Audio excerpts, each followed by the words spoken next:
Welcome back, everybody. Derrick Soo, your 2022 Oakland mayoral candidate. Today I'm going to go back a little better than a year ago. I was actually testing out some rat traps, and some were successful, some not as successful. But what was interesting is that the vermin are so smart that they learn from mistakes. They learn from mistakes that I made and things that they learned along the way. And what do I mean is that typically we use snap traps out here. Snap traps are very cheap, but then the rats have figured out, number one, that they're deadly, and number two, how to thwart the traps. And what the rats have done, they're picking up sticks and stuff and then hitting that trigger on the trap, and then they can safely eat. So that was pretty interesting to find that they actually learned that. Then we tried a quicksand type of trap, where it's a 5-gallon bucket. You fill the bucket about halfway up full of water, then you put on this floating media from the gardening section, and then you sprinkle seeds and really watered down peanut butter onto the surface. Well, that worked pretty good for about the first 10 minutes, and then the rats figured out, well, number one, this particular trap was a trap. They understood that, and they avoided this. And so what they ended up doing,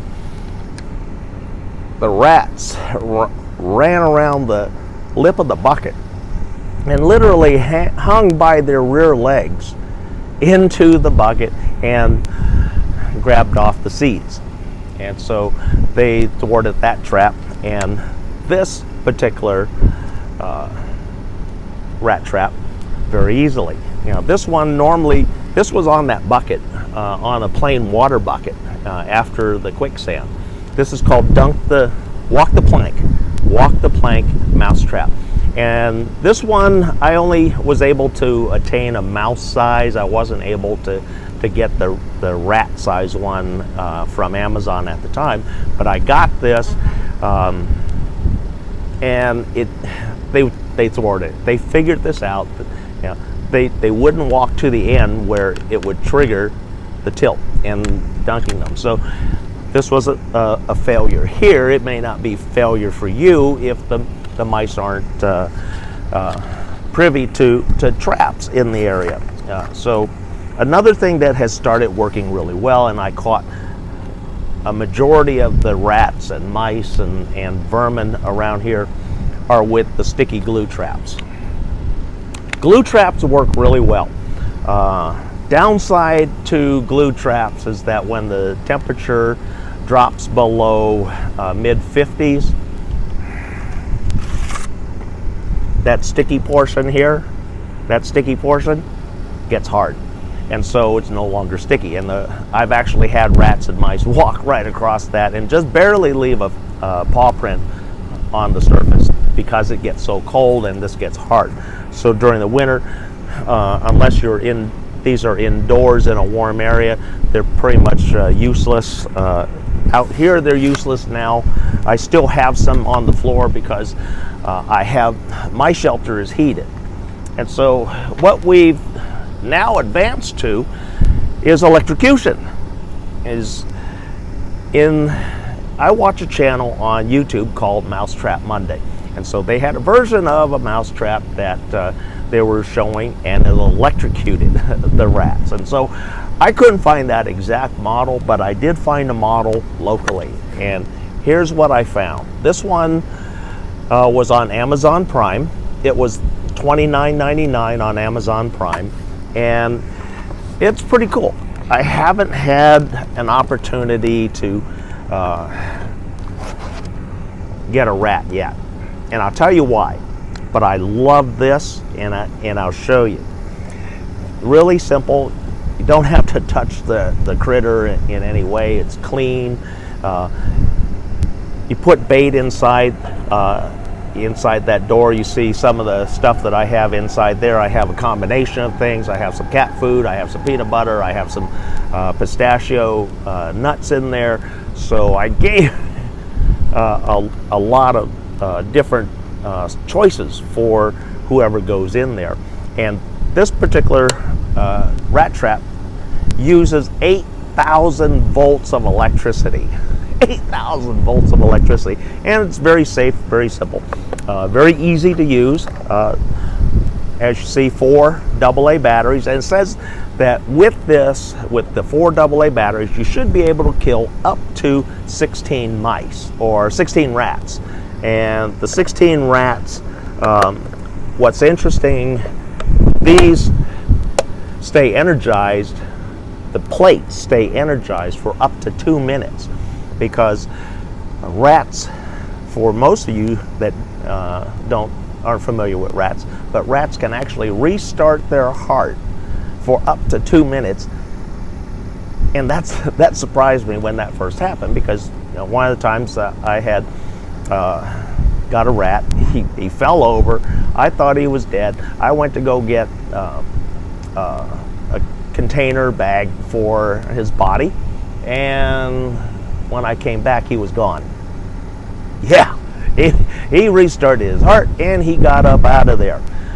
Sticky traps, some of the one of my actual experiences, I had a big rat. I mean, this rat, the body, the whole body was that size. Half the rat had covered the trap.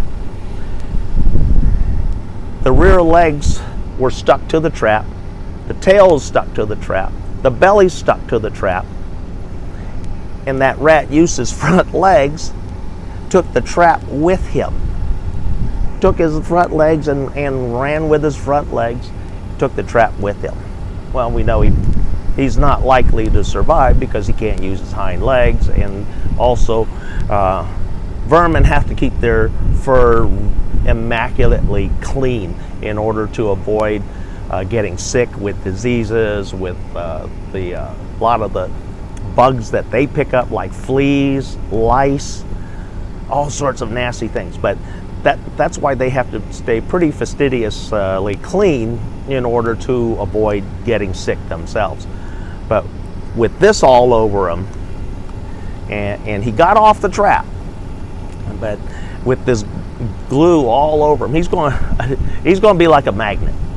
Everything's going to stick to him, and eventually, within a short amount of time, enough bacteria and things are going to stick to him where he's actually going to end up dead.